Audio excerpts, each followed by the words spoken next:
Hello book lovers, and welcome back or welcome to Nat Cat's Bookish Cafe. Today I am here to do a wrap up for the second half of April.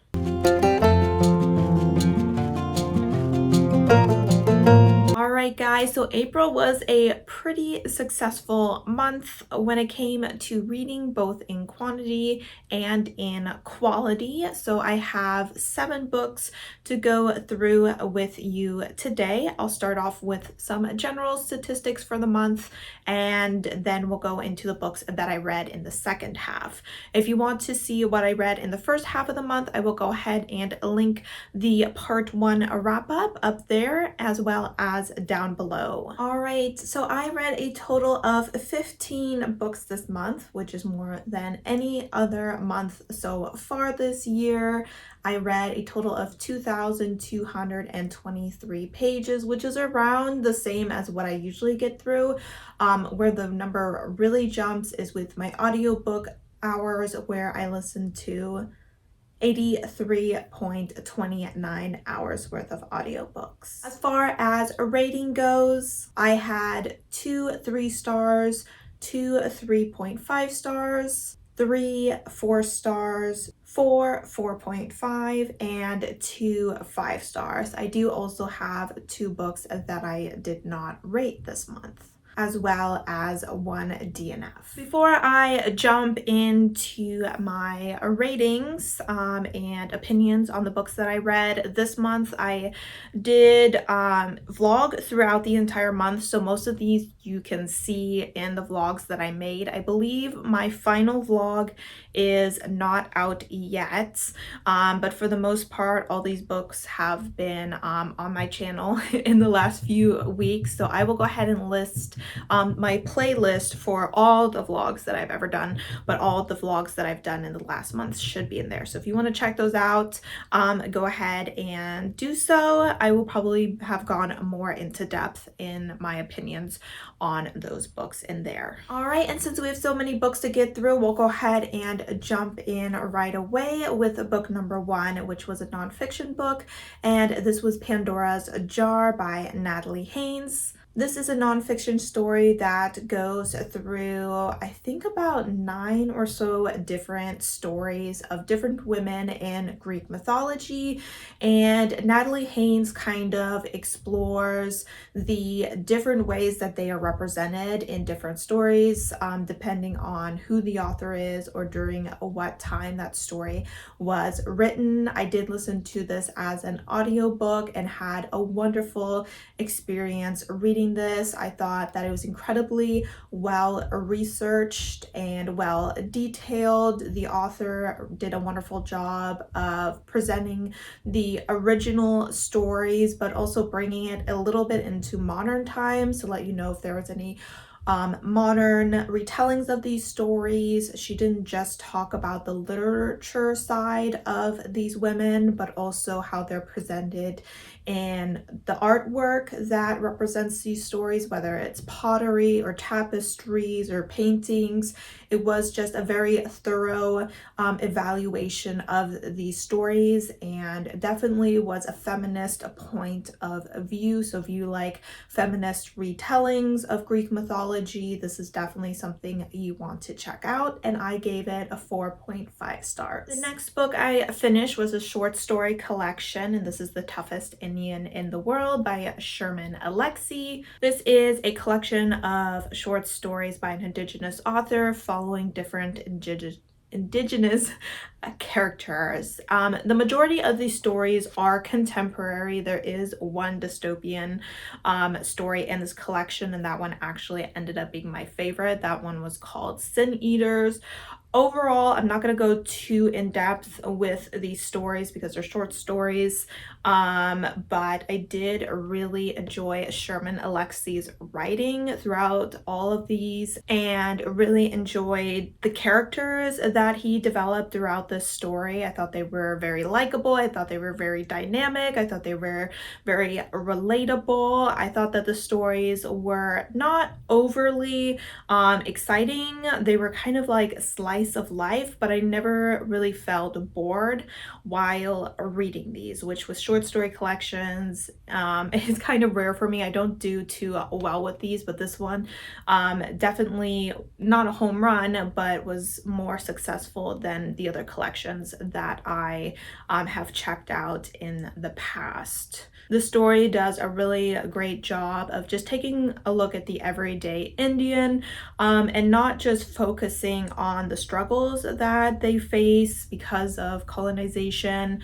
and the way that they're forced to assimilate to American culture or anything like that, but it also focuses a lot on the positives and the successes in their life. I ended up giving this a 3.5 star. This was what it kind of came out to when I averaged all the individual ratings that I gave to the short stories. You can check out my Goodreads. It's always linked down below to see what I rated each of these individual stories. All right, up next, I finished the chunker of the month, and that is the Sort of Kegan by M.L. Wang. This one I'm going to be very vague on because I did do a spoiler-filled review, so that's spoiler-filled. If you haven't read this book, don't check that out, but this one is also present in, I think, the week 3 and 4 vlogs, because it kind of got broken up in between those 2 vlogs. But pretty much this is a standalone fantasy. I put quotes around that because, as I mentioned in the videos and my review, I personally don't feel that this is a standalone. It's very much has the feeling of a prequel, but we are following 2 characters, Mamoru and Misaki. Misaki is Mamoru's mother, and they are living on the Sort of Kegan and are part of the Matsuda family, which is one of the more powerful families in this empire. And Mamoru is a young 14-year-old boy who is training to be a warrior, and Misaki is a woman who put her sword away so that she could be a mother and a housewife.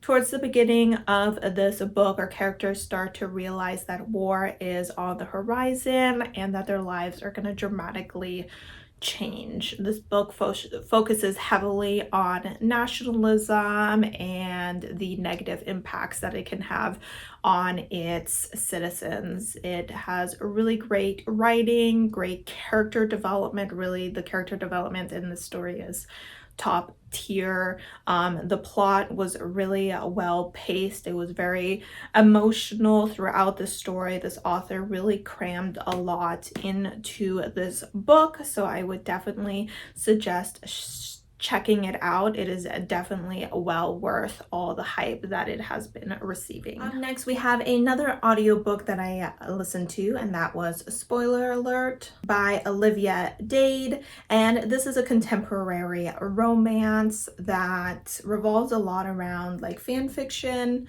Our female main character is called April, and she is a semi-well-known fan fiction writer for a TV show that follows some sort of godlike characters. It seemed like it was kind of based off maybe like Greek mythology or something like that, and she wrote a lot of fan fiction revolving around a female character who in the books that this TV show was based off was considered somewhat ugly and plain, but in the TV show was obviously represented by a very beautiful woman, and she kind of wanted to write fan fiction revolving around a not traditionally beautiful woman receiving the love that she deserved. On this fan fiction platform, she is friends with a male fan fiction writer who writes within kind of the same field, and she does not know this, but this is actually Marcus, who is one of the stars on the TV show. One day, April decides to post a photo of her cosplaying as this character that she writes about and receives a lot of fat shaming because of that. Our main character is fat, and because of this, a lot of people kind of tag Marcus in the post to kind of hoping he jumps onto the bandwagon of making fun of her, which obviously he's not going to because he's a decent human being.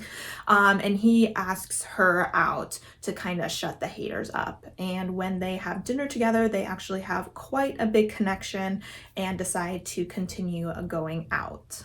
I actually gave this book 5 stars. I haven't given too many 5 stars this year, but I absolutely loved this book. I had a lot going for it. It had some good representation in it, not just the fat rep, but also Marcus is a dyslexic, and this is something he has struggled a lot with throughout his life. We kind of get to see in his childhood how this caused a strain with his relationship with his parents, but we also get to see in the present how he is handling his dyslexia and how it's not negatively impacting his life. The two characters are both facing a lot of judgment, not just from the outside world, but from their family, because of their issues, as their parents may put it. Marcus, obviously, his parents are professors, and having a dyslexic child who was not able to keep up in school was a very disappointing experience for them, and he experienced a lot of trauma because of his parents kind of bullying him when he was a kid, thinking that he was very lazy and stupid. Olivia, on the other hand, her father kind of doesn't acknowledge her as a daughter because she is fat, and her mother is constantly nitpicking about her weight and trying to get her to try new diets and trying to get her to wear specific clothes, black clothes that slims you, and so therefore has also experienced bullying at the hands of her parents. So kind of watching the two of them find their place in the fan fiction world, which is also fat phobic at times, as well as with each other, was just a really great experience. Their romance was very sweet throughout the story, and while the communication between them sometimes faltered, I would say there were a lot of times where they would kind of argue, and then when they're separated, they would both kind of take a step back and reevaluate the situation and really see it from that other person's point of view, and then kind of realize that maybe they were a little bit in the wrong, or maybe they were still in the right, but also understood the other person's point of view, and they could come together again and discuss it like adults, which was chef's kiss. I really enjoyed the communication that they had in here. So overall, it was just a really sweet, inspiring story that I had a great time reading. Next, I have a book that I'm not really going to talk about, mostly because I don't really have anything to say about it, and that is Cat vs. Human. This was a poetry collection that I read because of a punishment prompt for my TBR game. This is one of the books that I did not rate. As far as the poetry goes, it had a lot of different types of poetry in it. This poetry is not all written by this author. It seems like she kind of collected a bunch of cat poems from different people throughout history, and then put like little illustrations along with it. So the illustrations were really cute. If you love cats, if you like poetry, it's definitely something worth checking out. I personally have never been overly connected to poetry and don't read it very often, so it just didn't do much for me. Next, we have another audiobook, and this was The House of Hollow by Crystal Sutherland. This is a YA horror, and I don't know if it would be considered magical realism or if it would fall all the way into fantasy, but pretty much we are following a young woman called Iris Hollow, and a few years ago, she and her two older sisters disappeared from right in front of their parents. Her parents and her were walking down the street. Her parents turned away for like 3 seconds, and then the girls were gone. And then a month later, the girls came back out of the forest completely naked. They had like a moon-shaped scar on their chest, and they seemed to be themselves, but also slightly changed. These girls are incredibly beautiful and definitely attract the attention of a lot of people because of the mystery revolving around them. At this point in the story, Iris is still in high school and living alone with her mother. Her two sisters had kind of escaped home due to a strained relationship with their mother, and her father actually committed suicide because he had trouble believing that it was his daughters that returned and not something else. One day, her sisters return home and things start to get weird again, and some creature from where they had gone many years ago seems to have made it into their world and is now chasing them. This is another book that I gave 5 stars. Some of the things I really loved about this book was the writing was really well done. It was very beautiful. It was very haunting. It definitely helped with the eerie, suspenseful vibes that were going on throughout the story.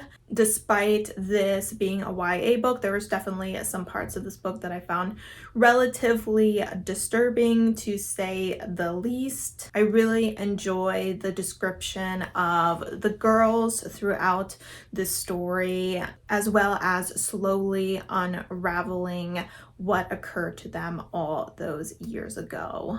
I really enjoyed our main character, Iris. She was definitely a girl who was just trying to live her normal life. She was always trying to do what was best for other people. And throughout this book, she goes through a lot of bad things, but she continues to be a really compassionate person, and I feel that that makes her a really strong female character that is definitely the kind of person that young women should be reading about. Finally, I will say that I really enjoyed the direction that this story took. I thought it was very interesting, and while not overly surprising, definitely still managed to have a big impact.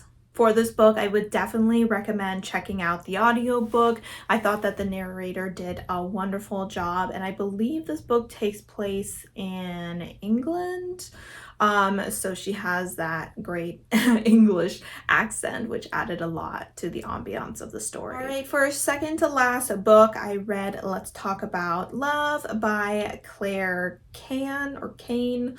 And this was another contemporary romance. This features a asexual main character. Our main character, Alice, is 19 years old and she's currently in college, and for the summer is gonna be working at the library. She was recently broken up with her girlfriend, who decided that, or who felt that because Alice was asexual and just wasn't really enjoying their sexual experiences, that meant that Alice did not like her and wouldn't really listen to Alice when she'd kind of tried to explain her feelings about sex. So she's feeling kind of blue about all this and is just kind of waving off dating for now because of her asexuality. It's just never really worked out. However, that doesn't really work out for her when she shows up to work,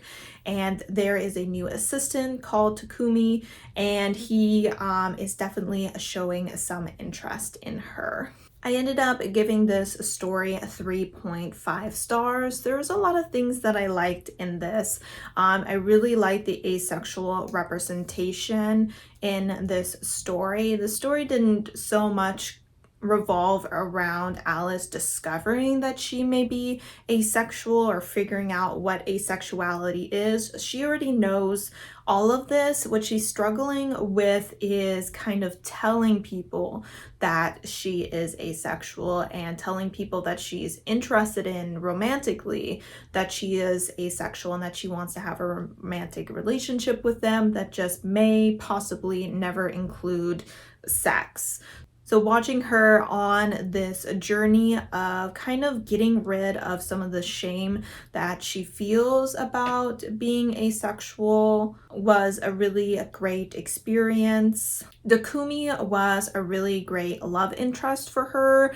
Now, one of the reasons I couldn't give this higher than a 3.5 star is just because I did struggle a little bit with their romance. While I definitely think they were compatible, I very very much felt that he was kind of a plot device to help Alice with these discoveries that she was making. So I would definitely say you could consider this a romance for sure, but that more, I would say it's a story of self-acceptance and of finding someone who accepts you for who you are, and not taking any less than that. The story also has some other drama on the side. Alice is having some drama with her friends because they have been friends since high school, and those two friends are getting married, and she's feeling a little bit like a third wheel, while these two friends are feeling like she's kind of leaving them behind for this new relationship with Takumi. So you kind of see her trying to balance that relationship with her long-term friends as well as with her romantic partner. There's also some drama with family regarding career choices, which is probably pretty common when you're in a book with a college student, and her just kind of learning to stand up for what she wants in life, even if that means going in a completely different path than what her parents want. So lots of good things going on in that book, and I definitely recommend it. This is a book, what is the acronym? AMBF? BW, so it's Asian man, Black woman. This is kind of like a not the most common pairing, so if you're interested in those pairings, Takumi is Japanese and Alice is African American. All right, and for the final book that I read Wolf Gone Wild by Juliet Cross. So this is a paranormal romance between Mateo, a werewolf, and Evie, who is a witch, specifically known for her hex-breaking abilities.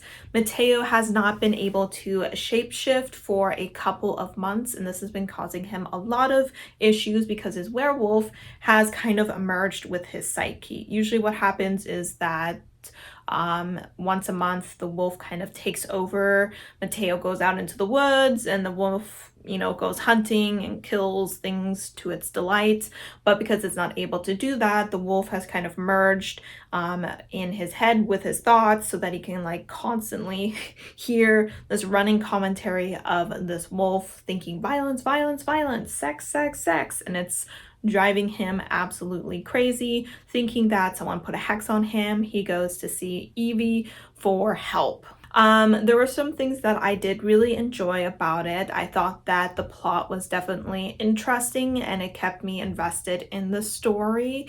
I was definitely curious to see who had put this hex on Mateo. Was it an accident? Did they try to hex someone else and it kind of bounced off and hit him?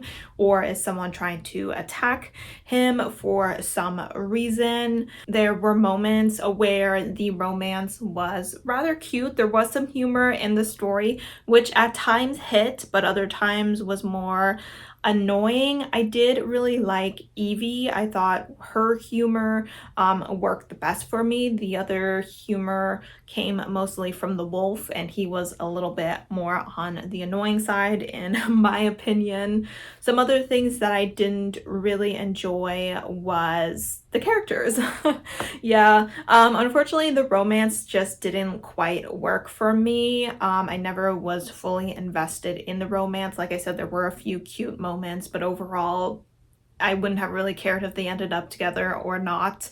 And the author was also very heavy-handed when it came to like hinting at who the other love interests are gonna be. I think Evie has like 5 sisters. 2 of them were out of town, but 3 of them were there, and I could definitely tell you who every one of those girls was going to end up by the end of the series.